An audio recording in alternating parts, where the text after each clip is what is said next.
Hey there, Heather Boyd Wire here. I make wire art and jewelry making videos on my channel, as well as weekly live streams troubleshooting new designs. So today I'm going to show you how to make this super simple spiral ring. What you're going to need for this project are your tools, your ring cone, some 18 gauge artistic copper wire, and a 6mm bead, and you can also use a pen to make the spiral. So you're going to start by just taking your wire and putting your bead on the wire, and then you want to center it. So just put it to the center of the wire and then just bend it back on both sides. Okay, so this is very simple, but then you're going to make sure your wires are straight. You could rub them with a cloth or by hand.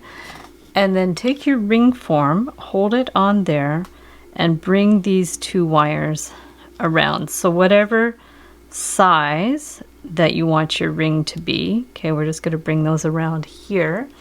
And then you can try it on to make sure it's the right size. And then to make the spirals, I like to use a pen, but you can just use your pliers if you want. And then so we're just going to hold it here and just wind it around a few times. Okay, and then this side too, we're just going to hold it on this side and just wind it around a few times. Okay. And then you want them to be more or less the same, so just check that they're kind of centered in the same way, and if you need to adjust them a bit, you can.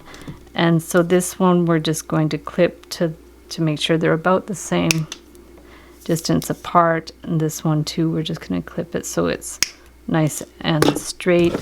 And then to fix the end, you're going to take your round pliers, and this is 18 gauge wire, so it is a little stiff, but if you use 20 gauge wire, it's going to be a little bit more fragile. That's the thing, because this is a simple ring and you want it to be able to wear it without it stretching out of shape. So I would recommend the 18 gauge just because the 20 gauge is going to be a little more fragile.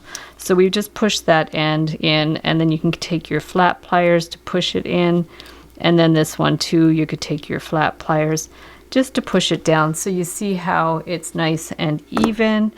And after that, you basically just have to kind of push it in place, and if you want it smaller, just move it up the ring cone and push it in like that. And it's just a very super simple stylized ring. It's very beautiful.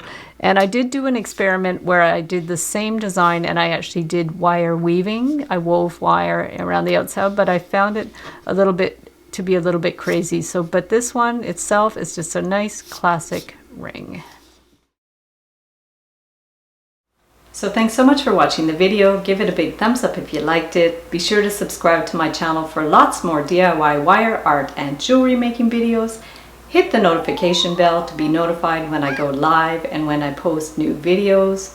And if you'd like to share pictures of your wire art creations, be sure to join the Facebook group, the Wire Art and Jewelry Makers Club, where we share photos and inspiration. And if you don't have Facebook, no problem, you could email photos to info@heatherboydwire.com and I'll share them in the community section of my channel. And if you'd like to check out our wire art and jewelry on Etsy, we have a shop where we make custom wire jewelry and wedding cake toppers. If you'd like to learn some more specialized techniques for wire art and jewelry, I offer an online course where I have modules about making flattened wire bookmarks and also making spiral beads for necklaces and earrings, and how to make a special kind of tree where you weave the wires together. So there's also a module about how to make your own jig, and that one comes with all the templates for the designs I've made so far, including the ones made with the Artistic Wire Deluxe Jig Kit. Or if you prefer just to purchase the templates, I have a link for that below as well. So thanks so much for watching, and we'll see you the next time.